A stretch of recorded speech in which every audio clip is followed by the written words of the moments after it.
We have international, national travel, major highways. Newark is a port city. So in and out, things can hide in plain sight in 1,000 different ways. You can be in New York City in a few minutes. Like, it doesn't take long at all to move.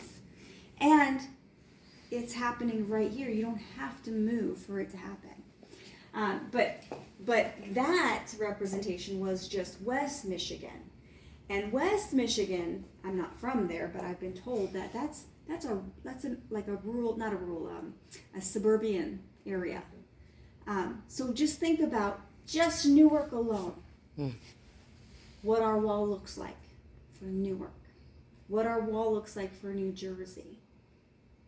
And like the young man said, it doesn't stop until we do something. An awareness like this, which I applaud you, bringing this awareness is so important.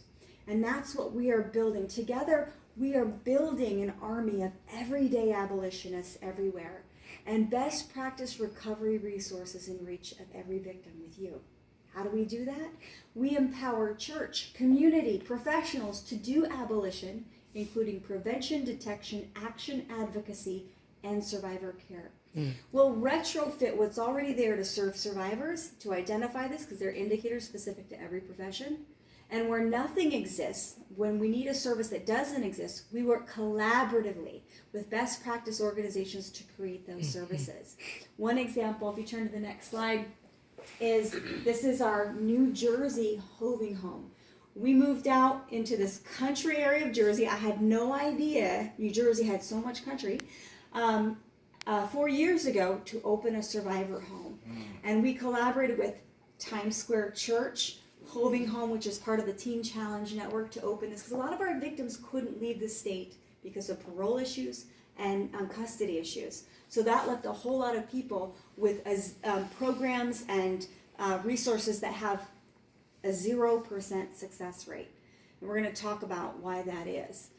So this happened. It's already served over 90 women, most of whom are from New Jersey.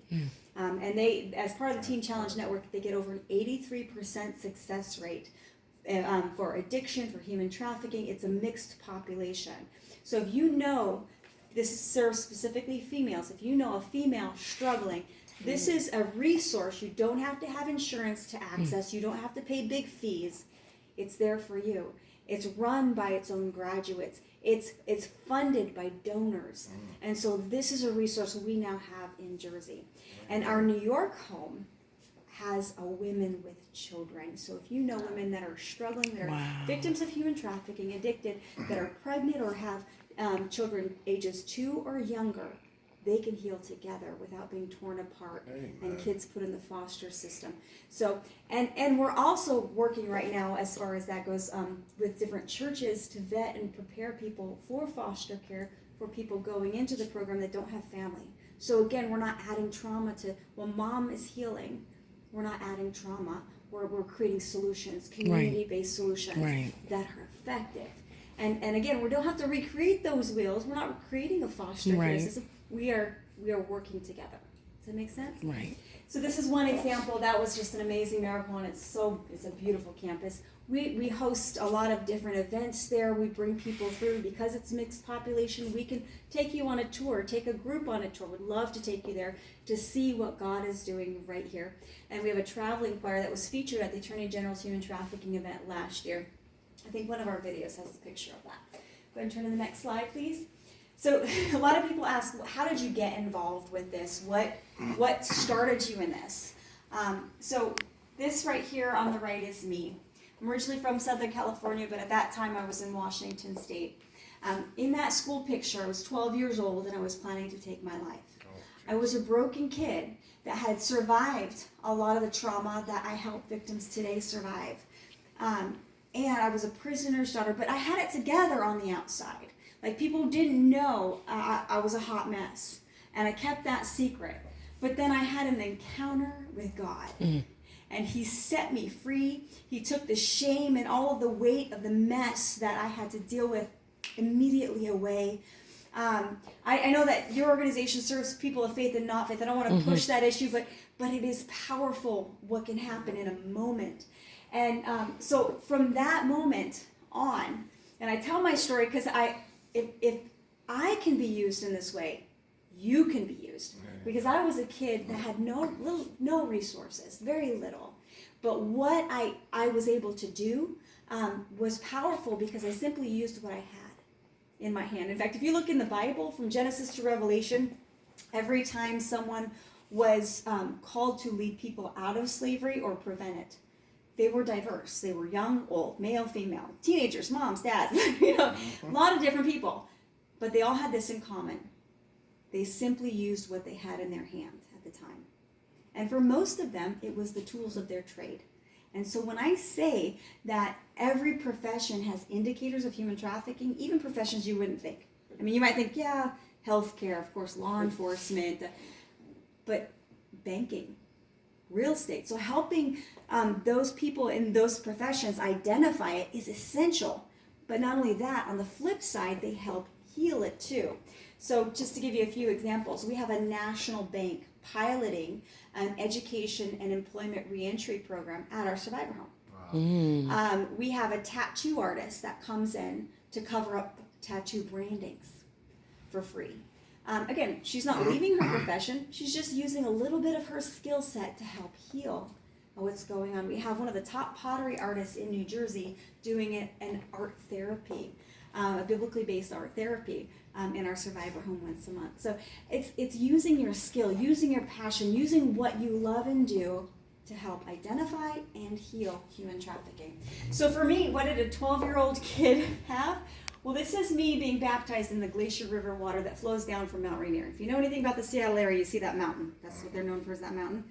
And the water is always cold, just by the way. It's glacier ice, melted ice. But I'm being baptized about a year from that location and that moment where I'm being baptized. Just yards from that location, lived the first victim of human trafficking I would ever assist. She was a teenager who was homeless, living in that forest with her adult boyfriend, who she was pregnant, who would sell her. He would beat her and sell her. And the reason why she came into my life, because we had no connection whatsoever, the reason she came into my life was because I led a prayer meeting every Friday night at my church. I was just a teen leading people in prayer. And a homeless Vietnam veteran came into the back of the service. He felt the peace of God there.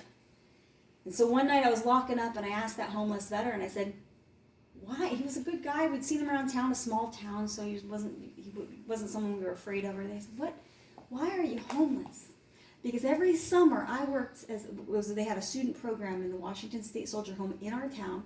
And I actually worked in the janitorial department, so I cleaned and prepared the independent living rooms. And I said, we have a number of those, over a dozen available. Why are you homeless? And he told me this. He said, I don't have an address. To apply for those resources, you need an address. This is before the day of cell phones.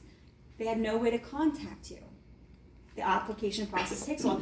So, that's a problem that I had a unique resource to solve.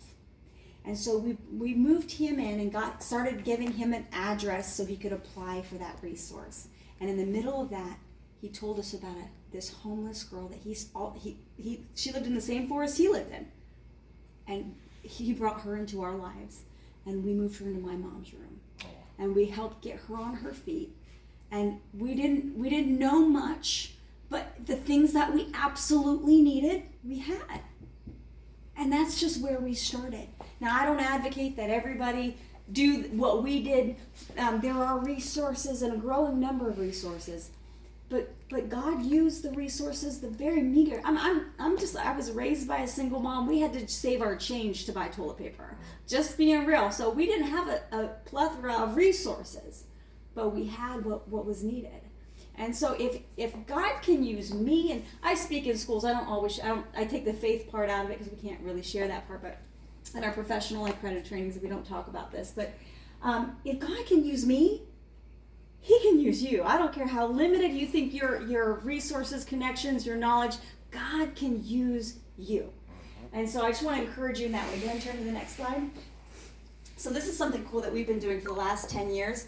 We launched it right here in New Jersey, the hotel outreaches. We worked with 3 different organizations to launch that. And these hotel outreaches, this last year we did the first ever statewide outreach where in just hours time through multiple locations, we held the event, the training, and the outreach. And we reached every hotel and motel in this state. And with over, what was the stat? It was 960 hotels and motels. 98.4% of those hotels received our supplies. And the supplies were posters of missing children, that had pictures of missing children that many of them are at high risk for exploitation, packets of information with indicator cards specific to front desk and housekeeping, and bars of soap labeled with a hotline number to put in the rooms. And one of the survivors that helped create this outreach, she said, what would have reached me in my worst day when I was only allowed to be alone to wash up in between? It was in the bathroom with those bars of soap. So let's strategically put that hotline number. So most of the outcome and the success rate that we hear about don't come from the actual bars of soap, but it's a multi-pronged. That's a self-rescue piece, and there's a lot into getting someone to reach out for help initially. There's a lot, just like the Underground Railroad of old. You had to be ready to run. Like, you had to get things in order. You wouldn't just run out. You had to make sure the family was taken. Sometimes a trafficker has their kid. Sometimes they're being trafficked with someone else, and if they run, very bad things are going to happen to their loved one. There's just a lot. Or sometimes they're addicted. Not every time, but sometimes they're addicted. And if they run before they're committed to their sobriety, they will willfully return to their trafficker to receive the addictive resource. So they have to be ready to run, and that's why we created our can coins, because we give it to victims who aren't ready to run yet. And so they can put it in their pockets, literally a penny with the national text on it. They can put it in their pockets so that when they're ready to run, they can, and they have cell phones, believe me, and they can text and get the resource that's local immediately, including FBI and local law enforcement if they want to be rescued out of the situation. So that's what we do. We help build those resources, help build those recovery resources. But this outreach, we just did the first ever one in the nation that reached every hotel and motel. When we did this, 15 times the staff were literally just giving them tools for their trade to identify victims of human trafficking and to respond safely. 15 times kids were identified from those posters. We saw this kid.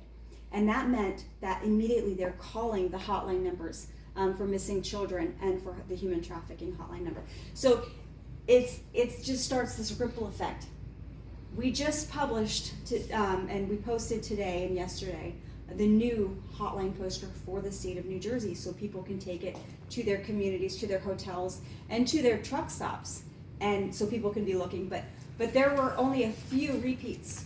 That means most of those kids are off that list. And so this is something that you can do as a community organization. You can, if you have local hotels that are in your community, I'll just go back. The hotels already have all the other supplies. They just needed the updated missing children's poster. We go to Staples, print a couple. We can put your brand on the top of that so they can see, oh, that's that community group that cares. That's what we can do together. So go ahead and turn to the next slide. Go ahead and turn to the next one after that. The next slide. There we go.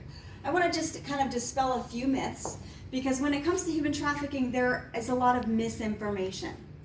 One of them just is implied by the term trafficking. People believe that there has to be a crossing of a border, a movement of some sort to be human trafficking. Not so.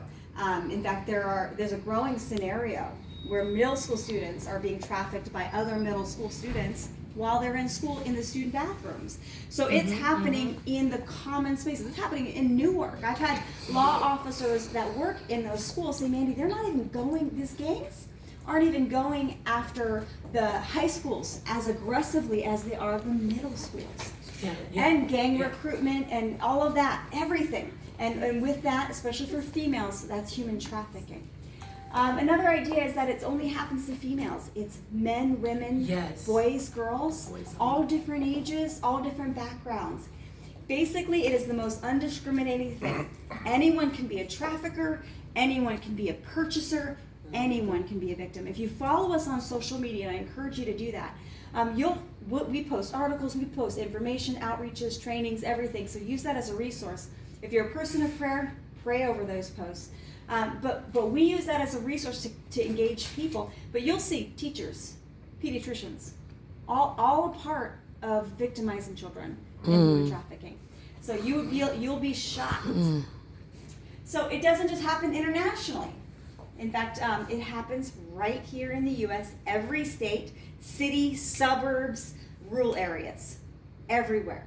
In fact, when we moved out to open our survivor home into Northwest New Jersey, we do trainings in the schools and for professionals all over, and I had story after story. One woman came to me, she said, this just happened last year for one of the girls in our school. Now this is a farm community, and in this farm community, she said one of the girls was contacted on social media by someone claiming to be a male student, not from their school, that was homeless and needed resources like socks and food, canned goods.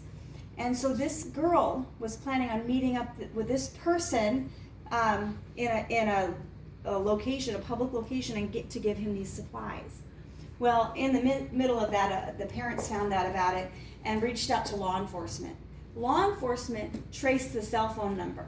Guess where the cell phone number was traced to? A Canadian human trafficking ring.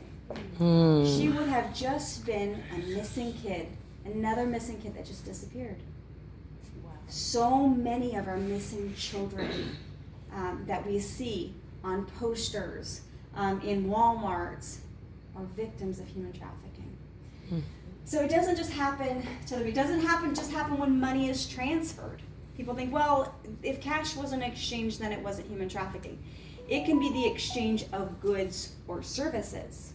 So think about how broad that can be. A roof over your head, fill in the blank, a hamburger. And it doesn't just happen to people who are undocumented or foreign nationals. Now we know, it's been a couple of decades since our federal law was made, and now we know, initially we thought it was mostly foreign nationals.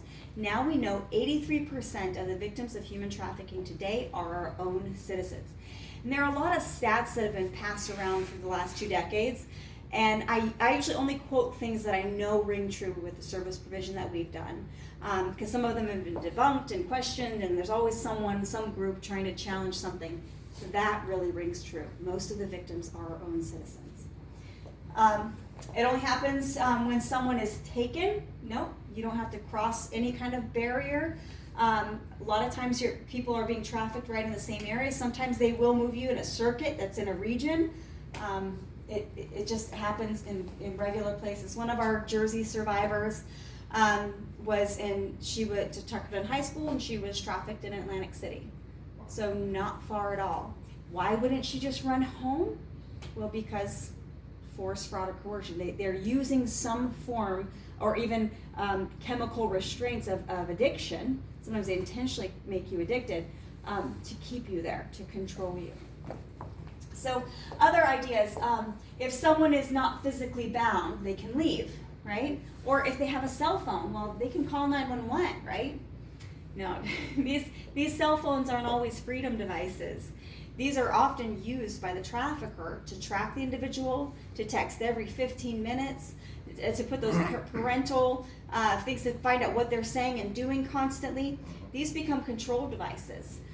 So it's not a freedom device. In fact, a lot of times you'll see them, there won't be anyone visually with them, but the cell phone is babysitting them.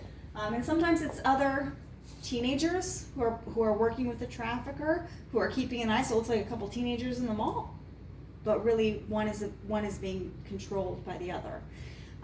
But when I said anyone can be a victim or a trafficker, really, we've had kids trafficking their own parents. We've had parents trafficking their own kids. In fact, if you remember when we had the Super Bowl here, one of the cases that went to trial was a Florida woman who came to New Jersey and in the New York area to sell her own daughter.